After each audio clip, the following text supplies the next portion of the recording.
The story of the kings and queens of England is more surprising than you might think. It's a fine drama, 1,000 years of tales of lust and betrayal, of heroism and cruelty, of mysteries, murders, tragedies, and triumphs. And it's also quite unlike the history of other countries' royalty. The thing about the kings and queens of England is that they're totally different from anywhere else, which probably explains why they're still in business when almost everywhere else they've either been given the chop or have stopped being regal. This programme looks at England's monarchs from the death of Queen Anne to the accession of Victoria. Well, Britain's monarchs, actually. And if you look at Europe at the start of this story in 1714, you'll see just what I mean. A European king is an absolute ruler. Louis XIV, Peter the Great, Philip V of Spain, Frederick William of Prussia, all men of unlimited power. It's not like that in Britain. Queen Anne has died. There are no Protestant Stuarts left. The Protestant line to the English throne now passes through James's granddaughter, Sophia, who had married a German prince with the title of Elector of Hanover, and then from her to her son George Louis, who's inherited that antiquated title. Into one quarter of the royal coat of arms pops the amazingly complicated device of a 54-year-old German princeling. And when he comes to England for his coronation, he knows perfectly well that he's not going to be anything like those other rulers. He will be almost powerless. So it really doesn't matter that he can't speak a word of English. At the opening of Parliament, King George stood in silence while his words were read by the Lord Chamberlain. The crown that had belonged to Normans, French Plantagenets, Welsh Tudors and Scottish Stuarts had now passed to the German Hanoverians. The new king's son, George Augustus, arrived from Herrenhausen to take his seat in the House of Lords as Duke of Rothesay, heir to the throne. Before leaving Germany, he proudly declared, "I have not a drop of blood in my veins which is not English." Rothesay, of course, is a Scottish dukedom. George Augustus did share one trait with his father's English subjects, a hearty dislike of King George, and for the same reason. 20 years before George became King of England, something very mysterious had happened to his wife's best friend, the dashing Count Königsmarck. His wife, Princess Sophia Dorothea, had come to detest her husband, who spent his time either engaged in endless European wars or enjoying his various mistresses. Königsmarck tried to help her escape from Hanover. He failed. The Count simply disappeared from the face of the earth, and the princess was banished and imprisoned. Her son, George Augustus, never forgave his father. In fact, father-son detestation would be the defining mark of the Hanoverian dynasty. They thrived on it. The English weren't too keen on that sort of behaviour either.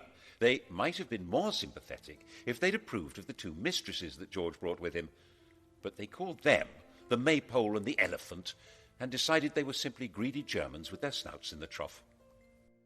And there were Scottish noblemen who thought that with George lacking support in England, this might be an opportunity to hand the throne back to the Stuart family, and in particular to James II's son, living in France and known as the Pretender. The French thought this would be a great idea.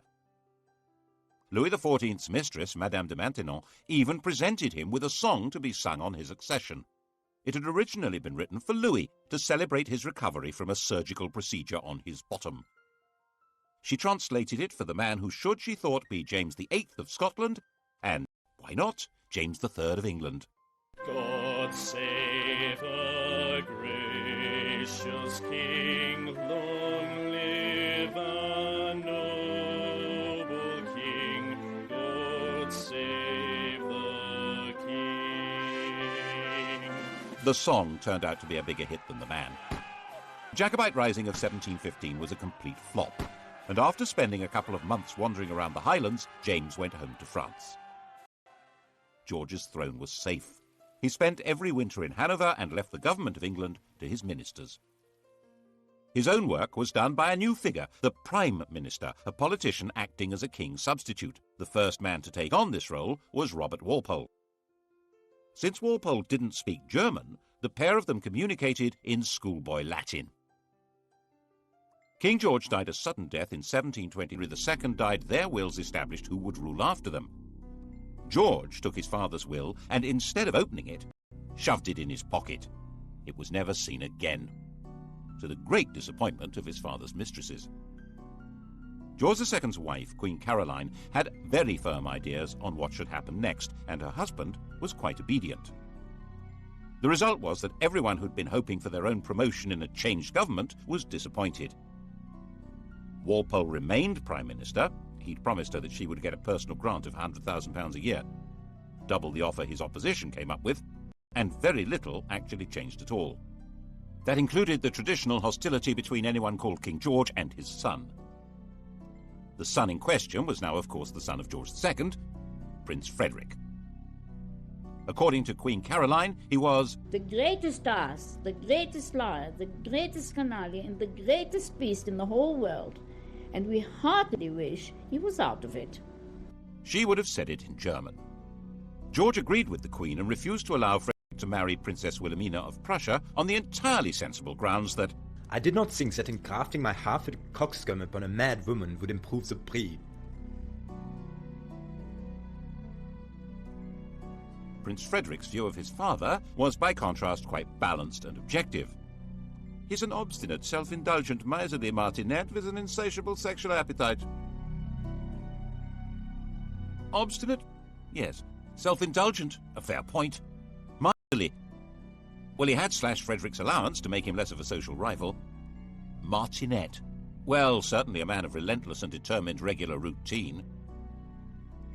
And the sexual appetite? We assumed that as his right. For instance, he began seriously lusting after the beautiful young wife of the Count of Volmoden when he met her in Hanover in 1735, and he told the Queen that, You must love the Volmoden, for she loves me. The popular view of the king was that he was a randy buffoon. He seems to have been flattered by the jokes about his sexual efforts. As his father had once done, Frederick ran his own alternative court, which was far more popular than the king's. King George II didn't like that. Mein Gott, popularity always makes me sick, but this makes me vomit. The pair of them even patronized rival operatic outfits. The king and his entourage went to see Handel at the Haymarket. Handel had written George's coronation anthems. His music was grand and glorious, altogether suitable for magnifying the greatness of a self-important royal personage.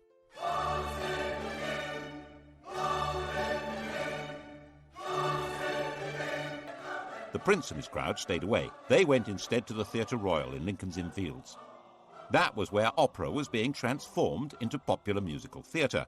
The biggest hit was The Beggar's Opera, a vigorous tale of the criminal classes which lots of people said was intended as a satire on the court and Walpole's government. When you censure the age, be cautious and sage, lest the courtiers offended should be. If you mention vice or bribe, 'tis so pat to all the tribe, each cries, that was levelled at me. It was all very entertaining, watching royalty playing out their family quarrels, but they were not quite reduced to the level of powerless performers.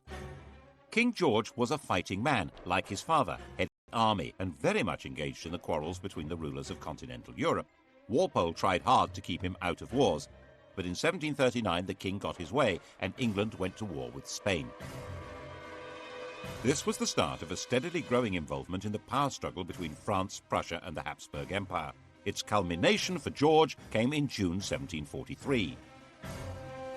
He found himself under attack by the French at a German village called Dettingen. His horse bolted, but George stood in front of his troops, waved his sword, and made a rather ponderous but actually rather brave little speech. Now, boys, now for the honor of England. Fire and behave bravely, or the French will soon run. And so he became the last English king to lead his troops in battle. It was a fierce fight, and George emerged a bit of a hero. But he didn't rule the country. Governments and ministers came and went not because he wanted them, but because Parliament wanted them. In fact, George called himself a prisoner on the throne. In 1745, he played no part in the battles of Prestonpans or Culloden, which were far more important to the throne than the Battle of Dettingen. After all, they were battles for the throne itself. The cause of King James Stuart, the king who'd fled from William of Orange in 1688, had never been forgotten by the Scottish Highlanders. Its supporters of a Roman Catholic monarchy, were called Jacobites, the Latin for James being Jacobus. James's son, the Pretender, had tried and failed to take the throne in 1715, and now, 30 years on, to England in 1750, where he converted to Protestantism and expected this would encourage his supporters to have more hope. They were more impressed by his degree of attachment to the bottle, not so much the king over. George also found his other great enemy removed. His son Frederick died in 1751. He'd been hit hard in the stomach by a tennis ball, and the resulting abdominal ulcer burst and killed him. The new heir to the throne was a 12-year-old child, Frederick's son, George. But the great problems of the kingdom were outside the king's grasp. His country was now a great imperial trading power, with huge involvements in India, the East Indies, North America, and the Mediterranean. So was France. At the same time, continental Europe was constantly boiling over into war, and Hanover was in the middle of that. In 1756, the great powers finally locked horns in a do-or-die struggle that would girdle the whole world. This would become the 7 Years' War. It was truly the First World War. Britain fought in the name of its king, but that king now neither directed policy nor took part in the battles. A new world. In fact, affairs were so far out of the king's control that when he dismissed ministers he didn't like, they came right back again. So far as the English were concerned, this was just how things ought to be. Englishmen were entitled to liberty. The despots were on the other side, Catholic France and Austria. Their whole life, commerce, industry, and fighting force was directed by royal tyrants who ruled over starving and powerless peasants. And on the other side, Protestant Britain, whose commerce was run by men of business, whose industry was directed by free tradesmen, whose army and navy were run by heroes and manned by proud free men, and whose court was the centre of society, not of autocratic power. And that was how many of the British really did see it. Of course, they were also fighting with despotic Prussia, but that was a minor detail. The general perception was that this was a war of free Britons against European despots. Poor George died at the height of the war in 1760, and it didn't matter at all.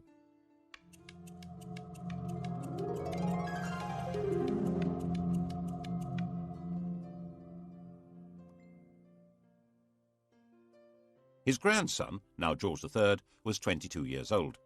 He had been brought up by his mother, a German princess, in her imitation of the very deferential court of Hanover. He learned the European idea of what a king should be, an enlightened despot whose power was absolute and was to be used for the benefit of mankind. This was, of course, very far from the English notion of kingship, in which the king was the leading figure in society, but whose power was entirely controlled by Parliament. He immediately set to work as a bossy, quick-speaking man. He read widely. He was fascinated by machinery and agriculture. He was a man delighted by the agricultural and industrial revolutions, and he was determined to restore the crown to what he saw as its proper position, a position abandoned, in his view, by Georges I and II. Unlike them, he'd been born in England and spoke good English, even if his grasp of grammar was ropey, and he had no old or young pretender to challenge him. At the opening of his first parliament, he declared, "Born and educated in this country, I glory in the name of Britain."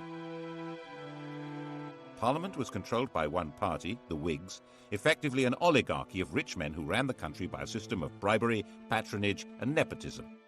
George felt that it was his job to improve matters. And so began the most catastrophic reign since James II. If it hadn't been for George III's attempt to turn back the clock, the inhabitants of New York might still be using British passports, and the inhabitants of Los Angeles and Miami, Spanish ones. Now there's a thought.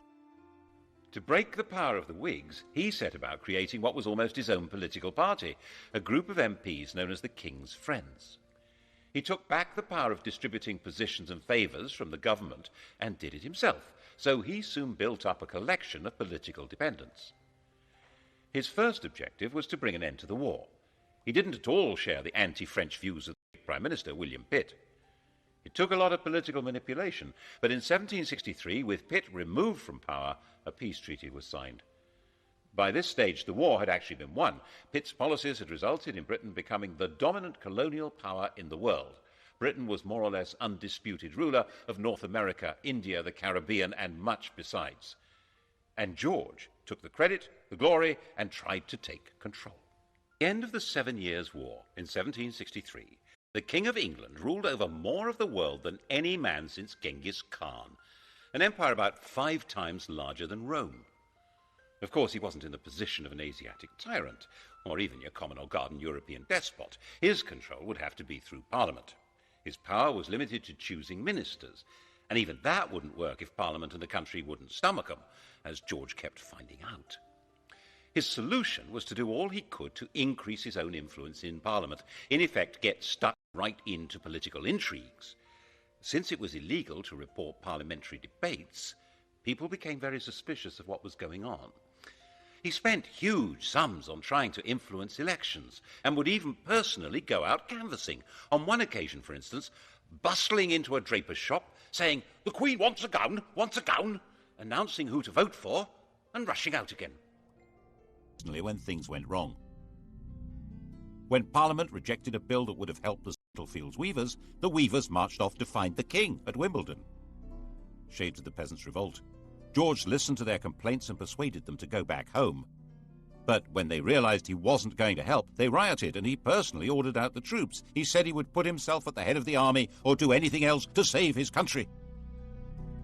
He also had a hand in creating the notorious Stamp Act of 1765, which tried to make the English colonists in America pay a tax on paper. This was the moment at which the whole language of politics began to change.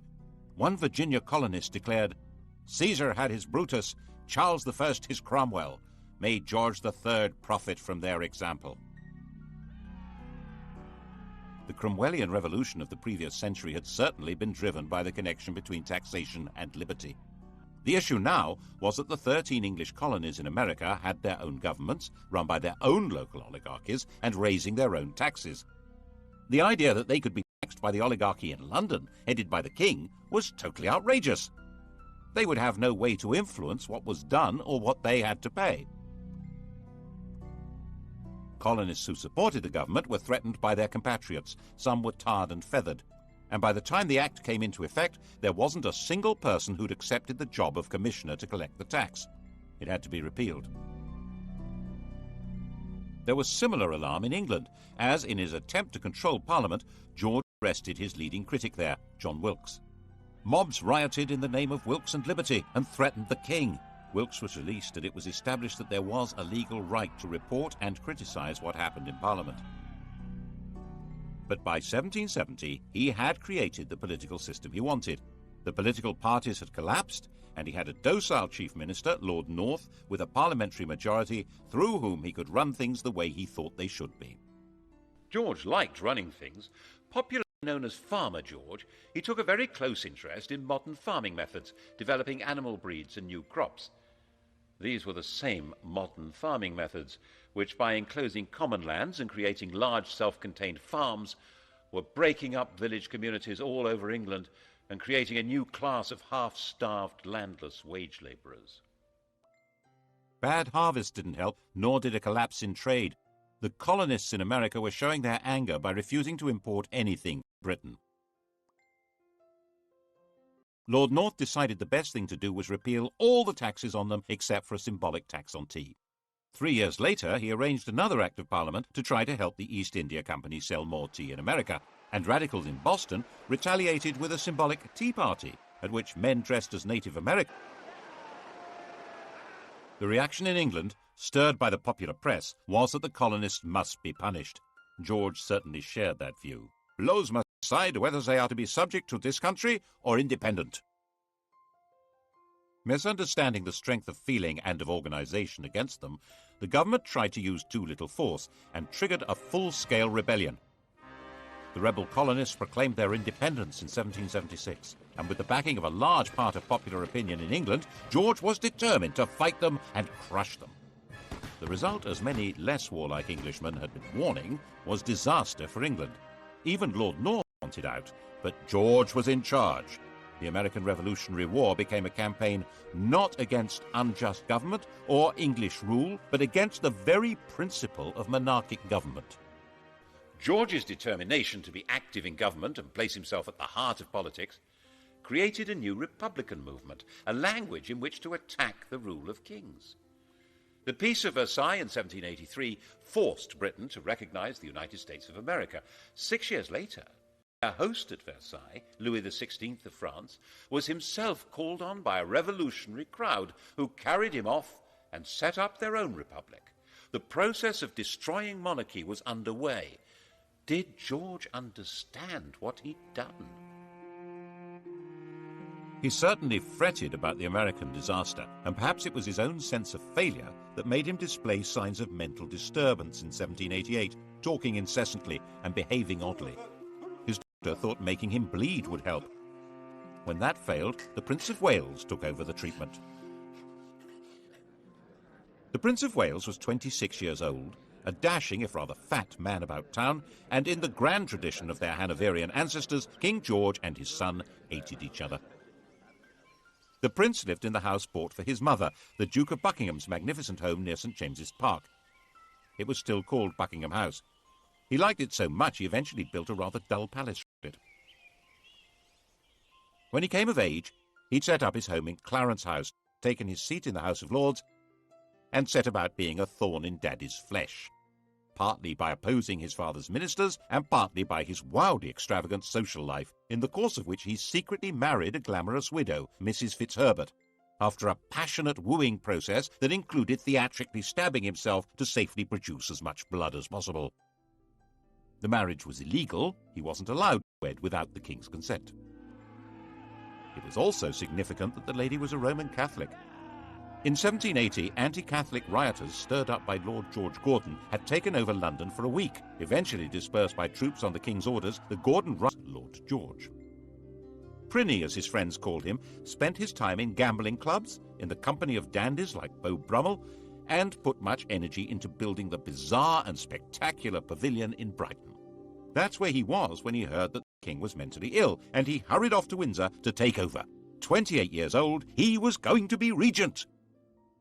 When the king saw his son, he physically attacked him. He threw Prinny against a wall. The poor boy burst into tears. There was then a huge political battle over what powers the regent would be allowed to have. His own bunch of politicians led by Fox on one side and the king's led by Pitt on the other. Fox's supporters saw Pitt as a sort of fungus with as many arms as an octopus, growing on and taking over the royal dunghill. And the Prince of Wales brought in his own physician to treat the king or torture him. The royal physicians blistered the king's forehead to draw the poison out of his brain, forced him to take useless drugs, ordering servants to sit on the king when he resisted, and refused to let him have a fire in his room during the terribly cold winter. All this when the country was anticipating French invasion and radical revolution, and volunteer regiments were being formed as a desperate line of defense. Very desperate. Finally, new physicians were brought in who gave the king gentler treatment, and he recovered. In 1801, before the arguments over how the regency would function had been resolved, the king was back in charge. But not in the way he had been. The American defeat had been a personal disaster for him and dramatically weakened his political position. In an effort to reassert it, he'd installed a 24-year-old as Prime Minister and Chancellor of the Exchequer, thinking that here at least was a politician he could control. But William Pitt's son, Pitt the Younger, was shrewd, capable, and fully understood that George depended on him, so he held all the cards. And it was Pitt who had to decide how to deal with the spread of revolutionary Republican ideas from America and France into England. The same ideas that had been voiced in America about no taxation without representation were being heard in England, where huge new manufacturing towns had grown up, which had no member of Parliament. 3 years after the French Revolution, political reform societies called corresponding societies were founded in England. Riots were breaking out in the Midlands, in East Anglia, in Scotland. Attempts were made to kill the king. He was booed and stoned in London. And the French legislature passed a fraternal decree offering aid to all peoples seeking to throw off the chains of tyranny. Once war began with revolutionary France, political radicalism was plainly treason, wasn't it? The government decided on a policy of definitely without trial. The government charged people with treason for organizing public meetings calling for political reform. When they were acquitted, Acts were passed which extended the definition of treason to include speaking or writing or bringing the king or his government into contempt. To back it up, a system of internal spying, an agent provocateur, was instituted. Postmasters were given the job of reporting to the Home Office anything suspicious that they heard or that went through the mail.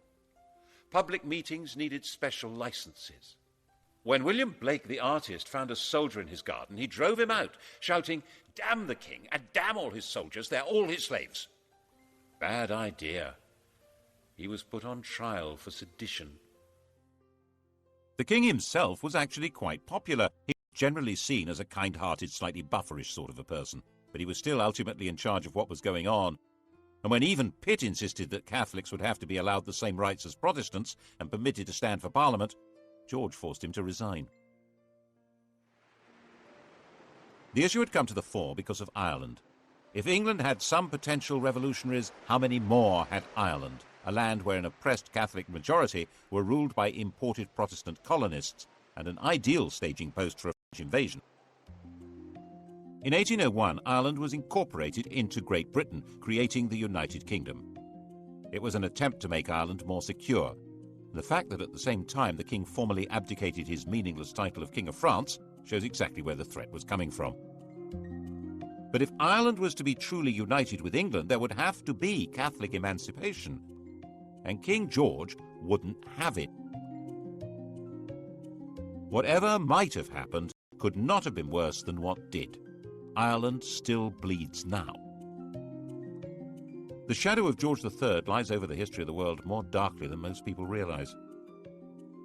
As with the American disaster, it seems as though one part of his mind was determined to make him feel the full weight of his responsibility, and once more his mental state degenerated.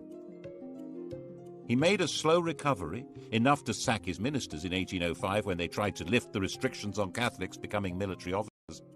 But he was becoming blind and infirm, and in 1810 his mind finally collapsed. No one's quite sure what was wrong with him, but a strain of hereditary insanity had run through the royal family ever since Henry V's marriage to Catherine de Valois. Blind and deaf, suffering from abdominal pains and dementia, his body lived on, but his reign was over. Prinny took over at last.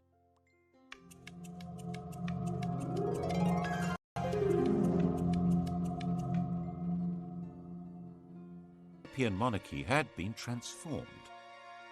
The enlightened despots had fallen. Napoleon's empire had swallowed them up, replacing them with dictators from his own family or under his control. Even Hanover had been overwhelmed. The Tsar still survived, but Napoleon was about to invade Russia. Britain stood virtually alone. And in Britain, the ancient principle of the royal prerogative was now in the fat, clammy hands of a gambling, massively indebted, roly-poly dandy with a passion for show and splendour. But the military genius of Wellington and Nelson didn't need a king to guide it. So under his uninspiring, even ridiculous leadership, Napoleon was defeated and the decrowned heads of Europe were brushed down and put back on their thrones. Why, the ruler of the United Kingdom even became King of Hanover. Prinny had been against everything his father stood for, but now he was in power. He suddenly adopted all his father's political principles, especially his determined opposition to letting Catholics have civil rights and to any reform of Parliament. Elections were basically a farce, with some MPs representing constituencies with almost no voters, and the vast majority of people unrepresented. The king thought this was fine. Lots of other people did. Balloons and countless bundles of women's love letters, of women's gloves, of locks of his many mistresses' hair. Why on earth did Britain need a king? What use was he to man or beast? Why in heaven's name wasn't there a revolution? The truth is, no one knows.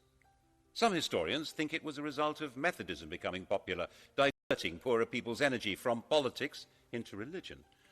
Some think it was patriotism in the age of empire, that king and country was a slogan that helped people pull together against Napoleon. But perhaps, given the riots, rebellions and mutinies, it was due more to the efficiency of the police state and the forcefulness of repression. And lurking at the back of people's minds was the distant memories, echoed and made more terrible by the vision of the guillotine in France. always keep a hold of nurse for fear of finding something worse. Despite George's enthusiastic sexual enterprise, he had only produced one legitimate child, and she died in childbirth. The heir to the throne was his brother William, who was 54.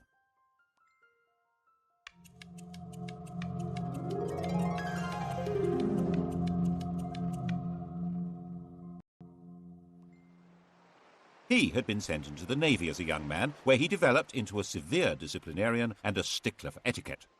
After he left, he took an actress, Mrs. Jordan, as his mistress, had lots of illegitimate children, and was given to making tactless speeches with not much intelligence. He eventually had made a royal marriage to another German Protestant princess, and Mr. King and Mrs. Queen lived at Bushey to the north of London, like a quite ordinary couple. William insisted that his coronation should only cost a tenth of his brother's, and he was known to give people a lift in his carriage. All this made him rather popular, but when it came to parliamentary reform, he turned out to be as resistant as any other Hanoverian king. By now, the popular pressure for changing the voting system into something more representative was virtually irresistible, giving more men the vote, having MPs for the new towns, and secret ballots. This would give the Commons more power, so the House of Lords was resisting it, and William sided with them. By 1832, there seemed a real possibility of civil war or revolution. It's possible that if the royal family were part of the aristocracy, as in every other country with a king, that would have happened. But the king and queen had their family roots in Germany, and there was no natural alliance between them and the great aristocratic families. William was weak and was forcefully persuaded to give way, and Britain was started on the road to democracy. After the Reform Bill of 1832, with no more rotten boroughs and greatly reduced scope for electoral corruption, it was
George lacking support in England, this might be an opportunity to hand the throne back to the Stuart family, and in particular to James II's son, living in France and known as the Pretender.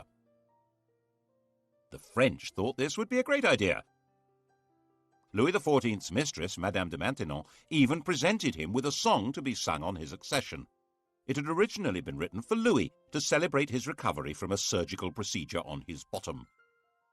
She translated it for the man who should, she thought, be James VIII of Scotland, and, why not, James III of England.